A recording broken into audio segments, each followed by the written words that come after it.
like that to happen. I would also like that to happen. We would like that to be seen To the best of my understanding, Dr. Bogan is out of town right now. I thought he was upstairs.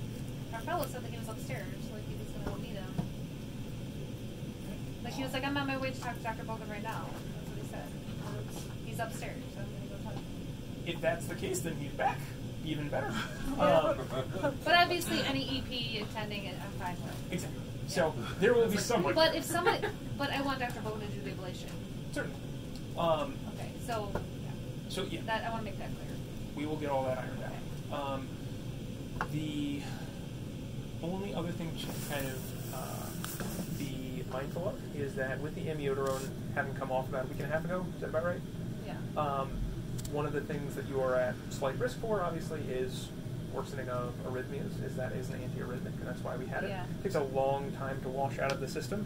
It sticks around for a very long period of time. Right, which is why I was so surprised I had an event. Only 10 days off. Right, exactly. It's not necessarily one-to-one. It's not 100% guaranteed that it was related to the fact that it was discontinued. It certainly could have contributed. And then it's supposed to stop it from happening. I mean, it's supposed to prevent it from happening. Exactly. Yeah. But it could have contributed, but it's not necessarily we stopped it, it caused it one-to-one. Yeah. I just wasn't anticipating any problems more until like later on in this 4 weeks type of thing. Understood. But regardless, the fact that it's supposed to happen on the 20th, I think moving it up is probably our best bet.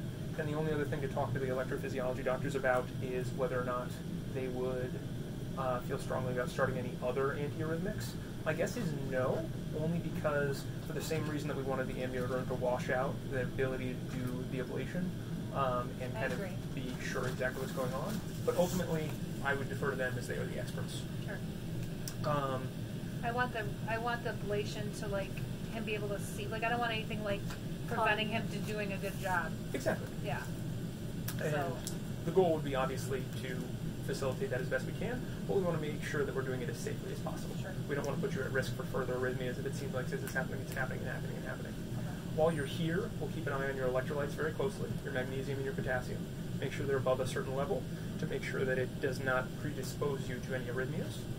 And apart from that, probably not a ton that we're going to be doing, just like actively. It'll be just a matter of being able to monitor you very closely. We'll keep you on the telemetry. And if anything does happen in regard to an event, we'll obviously let the electrophysiologist know.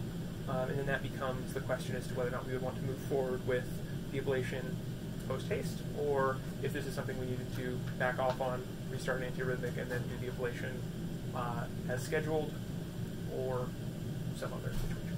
Okay. But all that kind of up in the air. We'll wait for electrophysiology to get back to us. Apart from that, questions or concerns for me? Okay. Yeah, one question. I don't know if you can answer this. So I have my SICD set for like 16 seconds. Yeah. Or when is the other one set for? That I don't know.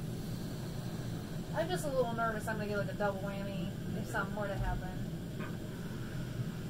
I don't believe that they would ever set it up in a fashion that you would be shocked inappropriately.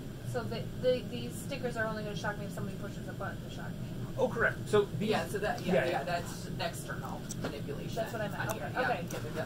External, internal, yeah. So it's not going to it's not detecting and shocking. I have to manually be like,